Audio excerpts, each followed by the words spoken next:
வேதத்திலே எலிசா என்கிற ஒரு தீர்க்கதரிசி குறித்து, எலிசா என்கிற ஒரு தேவனுடைய மனுஷனை குறித்து நாம் பார்க்கிறோம்.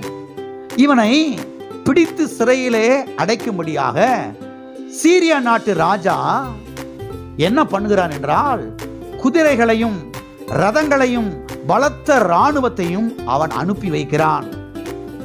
எலிசா கர்மேல் பர்வதம் என்கிற அந்த ஒரு மலையின் மேலே அவர் அங்கே தங்கி இருக்கிறார்.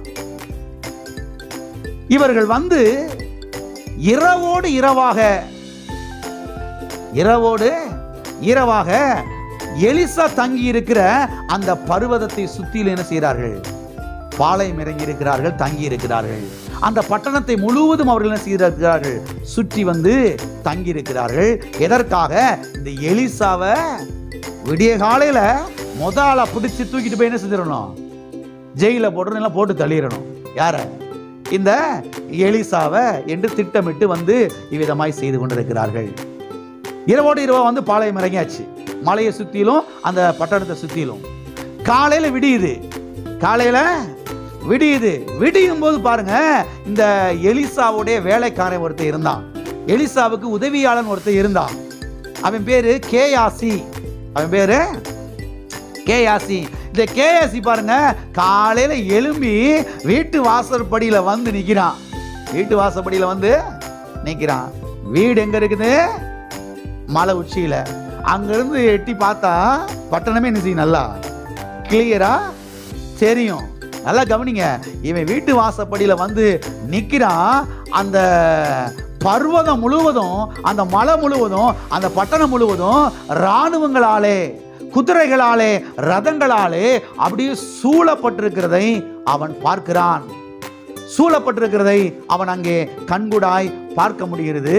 பார்த்துட்டு இந்த கேயாசி என்ன சொல்றான்? ஐயோ என் ஆண்டவனே, என்ன செய்வோம்? என்ன சொல்றான்? காலையில் எழும்பின உடனே என்ன வார்த்தை வருது வாயில? ஐயோ என் ஆண்டவனே, என்ன செய்வோம்? காலையில் எந்திரிச்ச உடனே சில விசுவாசியுடைய வாயில இதுதான் வருது, ஐயோ தான் வருது. இன்னைக்கு என்ன பண்ண போறோம்னா வருது, என்ன நடக்க போதோ அதுதான் வருது. வாயில நல்ல வார்த்தை. ரட்சிக்கப்பட்டு 15 வருஷம் ஆச்சு, 20 வருஷம் ஆச்சு, ஞானஸ்தானம் எடுத்தாச்சு, அபிஷேகம் பெற்றாச்சு. ஒரு பைபிளுக்கு 10 பைபிள் வீட்டில் இருக்குது. தாத்தா கொடுத்த பைபிள் எல்லாம் வீட்டில் இருக்குது. எல்லாம் இருந்து வாயில என்ன செய்ய மாட்டேங்குது? கர்த்தர் என்னைய போஷிப்பாரு, கர்த்தர் என்னைய பாதுகாப்பாரு, கர்த்தர் என்னைய பராமரிப்பாரு, கர்த்தர் எங்கிட்டாவது எனக்கு இன்னைக்கு ஒரு வாசலை திறப்பாரு, கர்த்தர் வழி எனக்கு எங்கிட்டாவது எனக்கு உண்டு பண்ணுவாரு. வனாந்திரத்தில் வழியை உண்டாக்குகிறவர், வனாந்திரத்தில் ஆறுகளை ஓட விடுகிறவர், வனாந்திரத்தை தண்ணீர் தடமாய் மாற்றுகிறவர் அவர் என் கூட இருக்கிறாரு. அதனால நிச்சயமா கர்த்தர் என்னை போஷிப்பார், எங்கிட்டாவது கர்த்தர் அற்புதத்தை செய்வார். அதெல்லாம் வாயில வராது. என்னத்த சர்ச்சுக்கு போய் என்னத்த ஞானஸ்தானம் எடுத்து எல்லாம் ஒரு கழுதையா. சர்ச்சுக்கு வந்து எத்தனை வருஷம் ஆச்சு? வாசனை விளங்கல, சத்திய விளங்கல, கர்த்தர் யாருன்னு விளங்கல, கர்த்தர் கல்வாரி சிலுவையிலே எனக்காக என்ன செஞ்சு முடிச்சிருக்கிறார் என்பது விளங்கல. விளங்காத ஆட்கள் தான் அப்படி பேசிக்கிட்டு இருப்பாங்க. விளங்கின ஆட்கள் தப்பா பேச மாட்டாங்க. வாய் இருக்குன்னு செஞ்சுக்கிடுவாங்க, மூடிக்கிடுவாங்க. வாயை அமைதியா வச்சாவே கர்த்தர் செஞ்சுருவார். பாதி காரியத்தை செஞ்சு முடியும். அம்மா வாயை விட்டு தான் உருப்படாம போயிட்டோம். வாயை விட்டு தான் பாருங்க எல்லாம் கிழிஞ்சு போச்சு அப்படின்னு சொல்றது, விளங்கி போச்சு அப்படின்னு சொல்றது, எண்ணத்தை உருப்பிட்டு அப்படின்னு சொல்றது. அப்புறம் எங்கிட்டு உருப்பட போகுது? எல்லாம் இருக்கிறீங்களா, போயிட்டீங்களா? எனவே இந்த கேயாசி என்ன சொல்றானா, ஐயோ என் ஆண்டவனை என்ன செய்வோம் என்று அவன் சொல்லுகிறான். அப்பொழுது எலிசா ஒரு ஜெபத்தை அங்கே செய்கிறார். என்ன ஜெபம் பண்றார் தெரியுமா? வாசிப்போம். 2 ராஜாக்கள் 6ஆம் அதிகாரம் 14ஆம் வசனம் முதல் 17வது வசனம் வரைக்கும். அப்பொழுது அவன் அங்கே குதிரைகளையும் ரதங்களையும் பலத்த இராணுவத்தையும் அனுப்பினான். அவர்கள் ராக்காலத்திலே வந்து பட்டணத்தை வளைந்து கொண்டார்கள். தேவனுடைய மனுஷனின் வேலைக்காரன் அதிகாலமே எழுந்து வெளியே புறப்படுகையில் இதோ இராணுவமும் குதிரைகளும் ரதங்களும் பட்டணத்தை சுற்றி கொண்டிருக்க கண்டான். அப்பொழுது வேலைக்காரன் அவனை நோக்கி, ஐயோ என் ஆண்டவனே, என்ன செய்வோம் என்றான். அதற்கு அவன், பயப்படாதே, அவர்களோடு இருக்கிறவர்களை பார்க்கிலும் நம்மோடு இருக்கிறவர்கள் அதிகம் என்றான். அப்பொழுது எலிசா விண்ணப்பம் பண்ணி, கர்த்தாவே, இவன் பார்க்கும்படி இவன் கண்களை திறந்தருளும் என்றான். உடனே கர்த்தர் அந்த வேலைக்காரனின் கண்களை திறந்தார். இதோ எலிசாவை சுற்றிலும் அக்கினிமயமான குதிரைகளாலும் ரதங்களாலும் அந்த மலை நிறைந்திருக்கிறதை அவன் கண்டான். அவன் என்ன செய்தான்? கண்டான். இவன் பார்க்கும்படி இவன் கண்களை திறந்தருளும். இவன் என்ன செய்யும்படி? பார்க்கும்படி இவன் கண்களை திறந்தருளும். அப்ப இவனுக்கு கண்ணு சரியா தெரியலையோ? எங்க கண்ணு தெரிஞ்சனாலதானங்க பார்த்தேன். காலையில் எந்திரிச்சு வந்தே வாசல் நிற்கிறான், சூரியன் உதயமாய் வருது, வந்த உடனே கண்ணை தொடச்சு நல்லா தான் பார்க்குறான். அங்க என்ன இருக்குது? குதிரைகளாலே ரதங்களாலே இராணுவத்தாலே அந்த பட்டணம் அந்த மலை முழுவதும் சூழ்ந்திருக்கிறத பார்க்கிறான். பார்த்தது தானே சொன்னா? ஏங்க பார்த்தது சொன்னது தப்பா? காய்ச்சி அடிக்கிறதுன்னு சொல்றது தப்பா? வயிற்று வலிக்குதுன்னு சொல்றது தப்பா? எல்லாம் இருக்கிறீங்களா, போயிட்டீங்களா? ஆனா அது சத்தியம் கிடையாது. அது உண்மை, ஆனா இது கிடையாது, சத்தியம் கிடையாது. உண்மை மாறும், சத்தியம் மாறவே மாறாது. ஆகவே உனக்கு பாருங்க, சரீர கண் நல்லா தெரியுது, ஆனா ஆவிக்குரிய கண் என்ன செய்யல? தெரியல.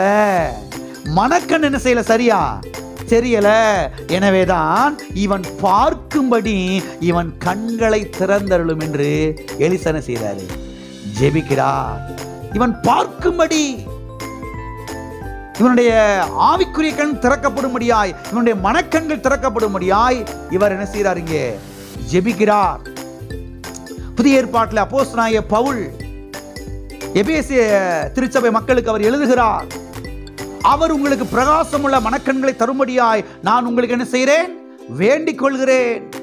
அப்ப கண் பிரகாசமாகும்படியாய் நாம் என்ன செய்ய வேண்டும்? ஒவ்வொரு நாளும் ஜெபிக்க வேண்டும். எதுக்காக ஜெபிக்கிறோமோ ஜெபிக்கலையோ, இதுக்காக ஒவ்வொரு நாளும் ஜெபிக்க வேண்டும். கர்த்தாவே, பிரகாசமுள்ள மனக்கண்களை உம்மை இன்னார் என்று அறிந்து கொள்ளும்படி, உம்முடைய வேதத்தில் உள்ள அதிசயங்களை நான் பார்க்கும்படி, கல்வாரி சிலுவையிலே எனக்காக என்ன செய்து முடித்திருக்கிறீர் என்பதை நான் பார்க்கும்படி, அங்கே எதெல்லாம் நடந்து முடிந்தது என்பதை நான் பார்க்கும்படி என் கண்களை பிரகாசமாக்கும், என் மனக்கண்களை பிரகாசமாக்கும் என்று தேவனுடைய பிள்ளைகள் என்ன செய்ய வேண்டும்? ஒவ்வொரு நாளும் ஜெபிக்க வேண்டும். ஆகவே இங்கே எலிசா ஜெபிக்கிறான். இவன் பார்க்கும்படி இவன் கண்களை திறந்தருளும் என்று ஜெபிக்கிறான்.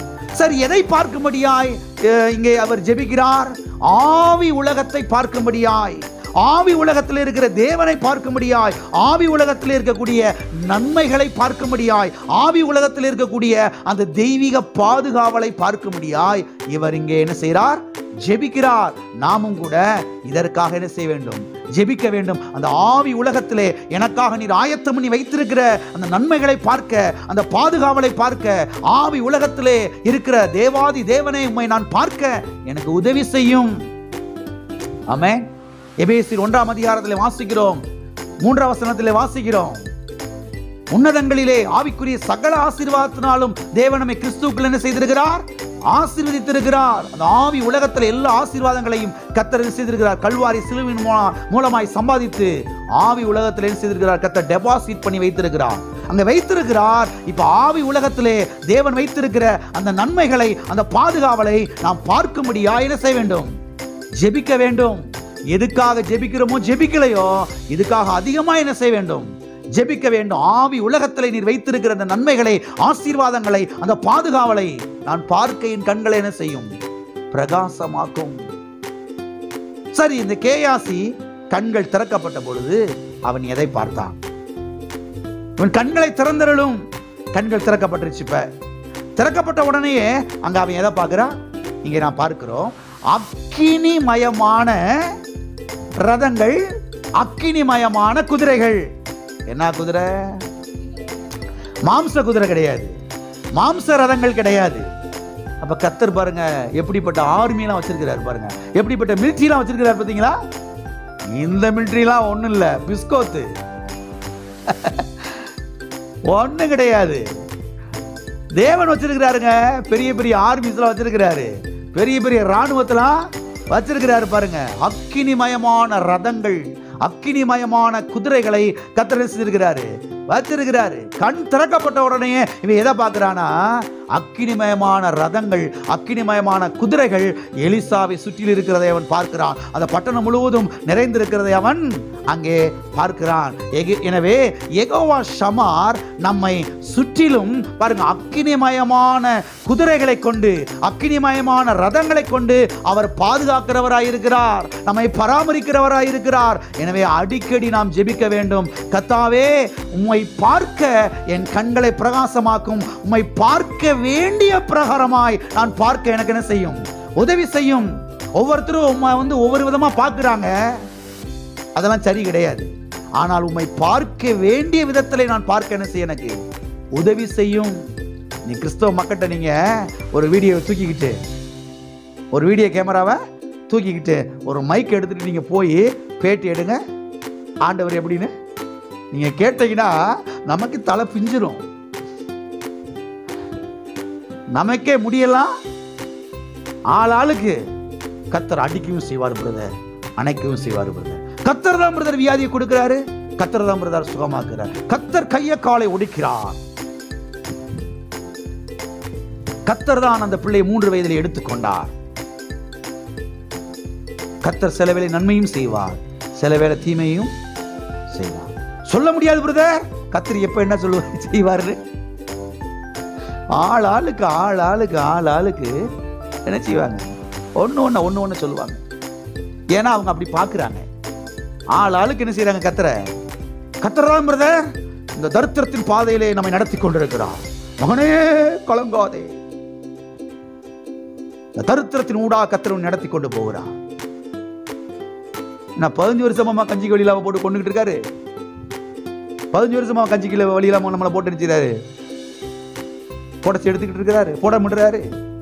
ஆளாளுக்கு ஆளாளுக்கு ஒன்று சொல்லுவாங்க பாருங்க.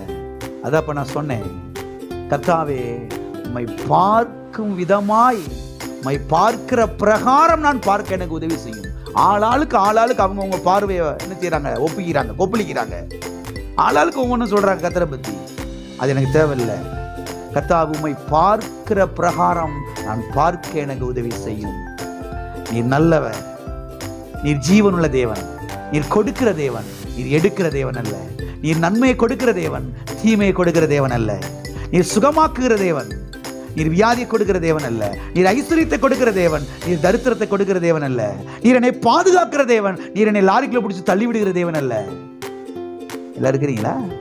நீர் என் மண்டையை உடைக்கிற தேவன் அல்ல, என் மண்டையை பாதுகாக்கிற தேவன். ஆமென்.